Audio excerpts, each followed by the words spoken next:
What's up, YouTube? It's the Action Figure Grader coming back to you with another market video, this time for graded CGC 9.8 comics. As always with these comic book market updates, adjust your budget accordingly. If you don't collect 9.8s or you don't collect graded at all, this is just a market update based on 9.8s to keep everything apples to apples, so I can kind of give some thoughts as to how prices are changing over time. But you know, if you collect raw or you collect 9.6s, whatever you collect, just adjust your budget accordingly.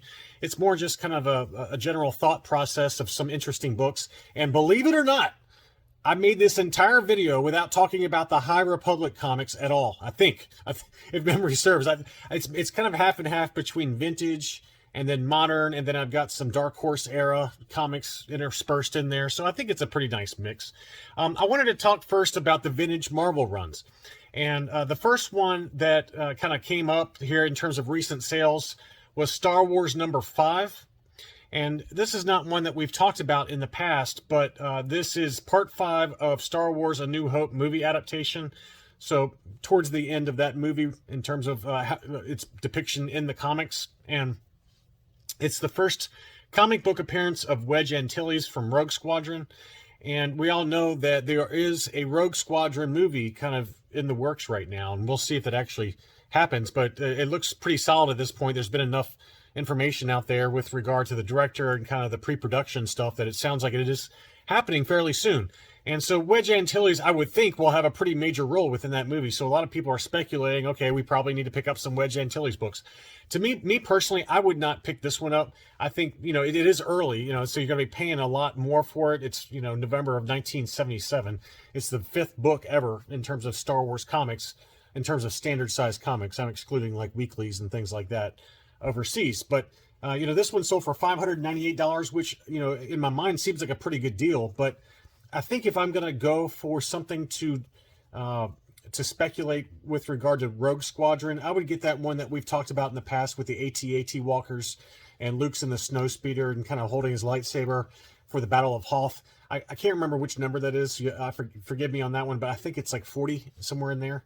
That's probably the book that I would prefer personally, since that's the first quote-unquote team appearance of Rogue Squadron versus just the first appearance of Wedge Antilles. Just my personal opinion. It's half the price. You know, it's half the price of what this book sells for. It all depends on your budget, but to me, it's a better cover than this one. And not that I don't like this cover, but it's just not nearly as nice as, in my opinion, as I think it's Star Wars #40, but don't quote me on that. Here's one that really shocked me. This one sold on January 30th, and it's one that's kind of on my want list in terms of casual want list. But this is the first appearance of Valance. That was Star Wars #16. This is one we've talked about in the past, and I said that this is probably worth picking up. But when I said pick it up, it was at a different price point. It was at about between $300 and $400 was kind of the going price point. Well, this one just sold in an auction, and it only had one photo. You can't even see the bottom of the comic. So who knows what's going on? I mean, some of these sellers are just they pump out so many comics for sale. They don't take enough photos, and this is an example where you can't even see really what kind of shape the case is in and things like that, or what the back looks like. And it looked like it had a scratch. If you look at on the right hand side, right above Jackson, I think that's supposed to be Luke, but it's got a bad scratch, it looks like, there on the case. So that kept me away, and it wouldn't have mattered anyway, because this one went for way more than I would have paid for it. This one sold for $671 plus shipping. That's a good solid 50% higher than the last few sales I've seen for Valance's first comic book appearance. It's an awesome cover, so it's definitely on my want list, but I'm not paying $671 for it. That's way too high. My guess is that there's just speculation that we're going to see him maybe in one of the last few episodes. By the time you watch this video, I'm making this video for while I'm out of town, but the Book of Boba Fett will be over with. But my guess is that this is January 30th when it closes. They might be speculating that he's going to show up here soon on Book of Boba Fett. I don't know. Again, by the time this video airs, I'm just doing this as kind of filler content while I'm traveling. And, you know, maybe we'll know by then. But this number just seems really high for Valance's first appearance comic. If you can get it in that $350 to $400 range, which I have seen it sell for very recently, that seems like a better deal to me. Here's another good one. I thought this was a great deal. Whoever picked this one up. This one also sold on January 30th. This one sold for $260. That's Star Wars number 39. That's the first part one of the Empire Strikes Back movie adaptation. This is one I've talked about in the past. It's probably a good one to buy. And I've seen this thing sell as high as like $500. $400 to $500 is a normal going rate for that. And I think part of it is because this one had a little bit of a miswrap. If you look on the left-hand side, you can see all that white trim. That's from the back of the book, right? You can see the back of the book there. So it's a little bit of a miswrap, and that happens with these older comics, and you don't get dinged too bad, but the centering on this book is not great, so I can understand why it went for a discount, but that's a pretty steep discount. I would have paid $260 all day long for that one. That was a great deal despite the slight miswrap. But that's another book that I think is worth picking up just for nostalgia's sake. I don't know if it'll ever do anything, but I just think long term, if you're a Star Wars comic book collector, you can't go wrong with having the first part of the Empire Strikes Back adaptation. So that was a good pickup, whoever got that one. Now let's talk about Star Wars 42. And, again, by the time you're watching this, the Book of Boba Fett's over with. I don't know what they hold, what's in store for the last two episodes. Obviously, episode 5 was great, but I would argue that was in the wrong, that episode really belonged in a different series. It didn't really belong in the Book of Boba Fett. The Book of Boba Fett, when one of the better episodes for the series doesn't even have Boba Fett in it, there might be a problem here, Roger. But I really wonder what's going to happen with Star Wars number 42. Obviously, the first appearance of Boba Fett. It's also the first appearance of Yoda. And so I don't know. I think that we're going to be at a... My personal opinion is this summer, we're going to see this price come back down some. And this one sold for $3,700, and it had a slight miswrap, as you can see here at the bottom. You can see how it's got that white along the left-hand border, and how it's non-existent at the top. So it's a slight miswrap, and you can see the pages down there are showing from underneath the cover. So it's a nice scan though, so you can see all the defects for it. So, but it's $3,700, and then literally the next day, one sold for $3,200. $3,200, and this, the photos weren't as good, and the miswrap looked to be about the same kind of condition, but to go from $3,700 with a miswrap to $3,200 the next day in an auction with a miswrap, that's concerning. That's concerning if I'm that $3,700 buyer. And I think the $3,200 number is closer to market reality. For me, that would have been about $3,500 after state sales tax, and $3,500 in my mind right now is kind of the going rate for a 9.8 Star Wars number 42 direct edition. The direct edition obviously has Spider-Man down there instead of the UPC code. Now, the newsstand edition, you're probably looking more like $5,000 right now. And so what's that going to do this summer? Now that, once the Book of Boba Fett's over with and kind of the hype's dead, and they've kind of moved on, collectors have moved on to a certain extent. The hype train is gone. I don't know. I don't know what's going to happen with this book. And I'm serious about getting it at some point. I don't know. I mean, I'm going to have to save up for it or sell a lot of stuff. But if I do get this one, I'm hoping to stay under 3. That's kind of my goal number. And again, that might be a pipe dream. I may not be able to ever afford that. But to me, I think personally, it's going to come back down. I think it's going to come back down to under 3 later this summer. Now, you guys can correct me, like in July or August. You guys can come back and laugh at me because I'll probably be wrong, and it'll be like 4,000. But we'll see what happens. Another couple of Landos sold. First, Landos. This is one that I said to keep an eye out for because we got that new Lando series probably coming out next year with Donald Glover, reprising his role as young Lando. But his first comic book appearance, obviously, is Star Wars number 43. And Betrayal at Bespin. We've talked about it in the past, so I won't belabor the point. But both of these sold at auction. This one sold for $466 and change plus shipping, and then this one sold for $455. Both of them were direct editions. So again, $500 was my number. I think that if you can get it for under $500, like these two sold for, that is a great deal, and I just expect that book to continue to appreciate. Maybe I'm wrong. We'll see. This is another one that's on my short list. This was a newsstand edition of Star Wars 68. And this price actually, as high as that number is of $22.49, that's actually not terrible because there was one in the Comic Link auction, and that was a direct edition. It was a direct edition, not a newsstand. That one sold maybe a month and a half, 2 months ago. It was also 9.8, Star Wars 68, but the direct edition, it sold for $2,600. So to get the newsstand edition in the same grade, which, obviously the number of newsstand 9.8s are way less, to get that for $22.50, that's a pretty good number. That's a pretty good number. And again, Star Wars 68 is kind of the origin of Boba Fett and kind of the first appearance of Mandalorians in comics. So it's got a lot of good history behind it. Another one that continues to defy the odds in terms of my price point for Star Wars 81, and again, that's the return of Boba Fett after we think he's dead from the Sarlacc pit. But we're still in the heart of the book of Boba Fett as the making of this video. And I paid $500 before the book of Boba Fett started. Now it's this one again sold for $10.50. So big number for a direct edition of Star Wars 81. You don't see that one come up very much in the newsstand. I don't know what the deal is with that, but I don't know if I've seen a newsstand for Star Wars 81 come up here in the last couple months at all, which is surprising. But given the run up that we've seen in Star Wars number 81, just the direct edition going from about $500 to $10.50 over the course of 3 months, I would think there'd be some more of these newsstands to pop on the market, but I have not really seen any unless I've missed them. But that number's still too high to me. I think that's going to come back way back down to earth. I bet it comes back down to close to what I paid for it, which is about $500.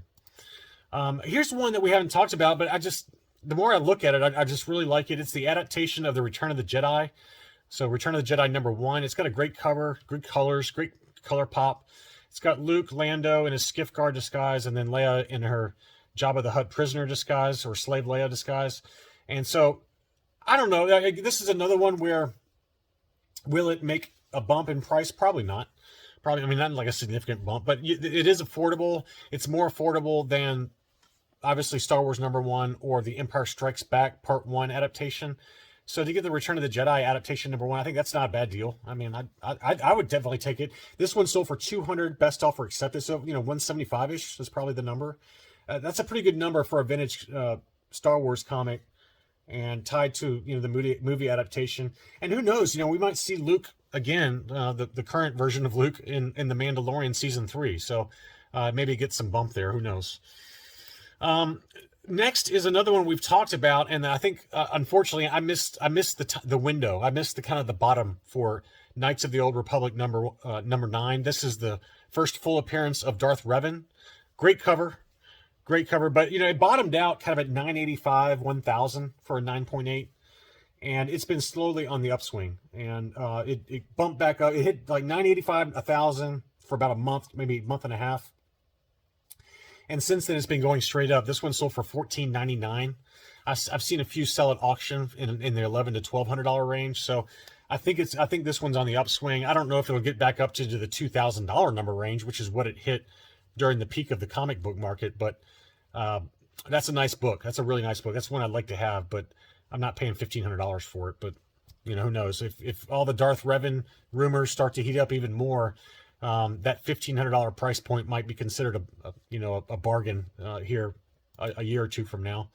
And tied to that is Knights of the Old Republic number 31. This is kind of the first appearance of Squint, who later becomes Darth Malak, and that's a nice looking book there. That's a science fiction book club insert edition, direct edition. I don't know. This is another one where I don't know if I've seen the newsstand for that, but this is another book that's kind of at the lower end of the price point that people are starting to hit, starting to grab up. And before this was kind of like 185-ish. Now it's kind of more consistently 200 to 210. I think I even saw one sell for 225. It was a buy it now. So that's another one to keep in mind if you're into the Darth Malak and Darth Revan speculation that's happening. Clone Wars number 1, it's been holding steady. It hasn't really moved that much despite, all the Ahsoka kind of news in terms of new actors and actresses that have been signed on for the series. But Clone Wars number 1, obviously the first Ahsoka Tano, it's been almost like clockwork. The sales have been at $2,700, whether it's buy it now or at auction. This one sold at auction for $2,700, and then I saw two others that were buy it now situations that were listed at $3,000, and the best offer accepted was $2,700 and $2,750. So it's a pretty tight price range as to where it's selling right now, and that's another one I'd love to have. I just don't know if I'm going to pull together that kind of funds for that, but it's a nice cover, and I just think that long-term you can't go wrong with anything Ahsoka. Along that note, we've talked about a Star Wars the Clone Wars #2, which is the second appearance of Ahsoka. That one's starting to really jump. It's kind of more 350-ish now. Clone Wars #3 is another one that looks pretty good. I really like that cover a lot. That one, it's got Ahsoka and Anakin there, where they kind of are doing like a disguise type thing, where Anakin's pretending to be like a slaver. And that one was listed for $250, and it sold. And that was a great cover, though. I really like that one a lot. That's another one I'd definitely take. Kanan, the Last Padawan, that one's still holding steady. The Kanan #1, that one sold for $285 in an auction plus shipping. $300 seems to be the magic price point for Kanan #1. And I also pulled up Kanan #2. That one's, again, consistently selling exactly around $600. $600 to $625 gets you Kanan #6.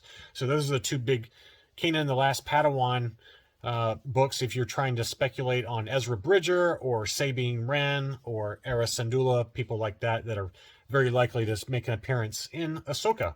Here's another one that we hadn't talked about. I bought Rogue One, the adaptation issue #1. I got the standard cover, but this is the movie variant cover edition. This is one that I mentioned is probably going to heat up, and at the time it was around $250 as of the making of my last video. This one sold at auction for $455, so I think the cat is out of the bag with regard to Rogue One related books, but because that one has really jumped a lot. And admittedly, this is a variant cover. There's a lot fewer of them. It's a lot harder to get in a 9.8 because of that black trim and all the black in the art. It's a great cover. Really love that cover a lot. There's even darker cover that's even more difficult to get in a 9.8. But this price really surprised me. I was surprised it would go that high. I was thinking about bidding on it if it stayed around $250, and it blew way past that number. So, but it seems like anything Rogue One is starting to creep up now with the Andor series slated to come out on Disney+. Another character that I'd mention is probably worth picking up, and that's Cad Bane's first appearance. That's in Darth Maul #2. And at the time, I had mentioned it, $400-ish was the going rate. That's what I paid for my issue. I think I paid $370, but I had mine recased because I had a scuff on the front. So all in, I probably in about $400 or so. This one just sold at auction, $515, $515. So it's gone up about 25% since we last talked about it. And I expect we'll see Cad Bane here soon. I'm just shocked we haven't seen him yet. But if not in the Book of Boba Fett, by the time you're watching this, then I bet we'll see him in The Mandalorian, is my guess. And then along that note, when I bought the first appearance of Cad Bane, I was really attracted to this one, and that's the very next issue, which is Darth Maul #3. And the reason being, it's got Cad Bane on the cover, along with, what's her name? The other bounty hunter. I'm sorry, my brain's not working this morning. But with Cad Bane on this cover, I was like, I really should pick that one up too to kind of match my first appearance book. And I paid $150 for. I think it was $145 is what I paid for mine. And this one just sold at auction for $300, so about double what I paid for mine just like 4 months ago. So it's pretty crazy. But it just seems like the market's starting to think that, hey, Cad Bane is going to be appearing soon in some form or fashion on Disney+, and he has really heated up in terms of his comic books that are key. So Darth Maul #2 is his first appearance. Darth Maul #3 is his first cover appearance, and both of those are probably worth keeping an eye on if you like Cad Bane. Anyway, it was just kind of a short video that I wanted to kind of update you with where the market is. I hope everyone's doing well. If you're new to the channel, welcome. Please consider subscribing. To all my existing subscribers as well as my Patreon supporters, thanks so much, and I'll be back soon.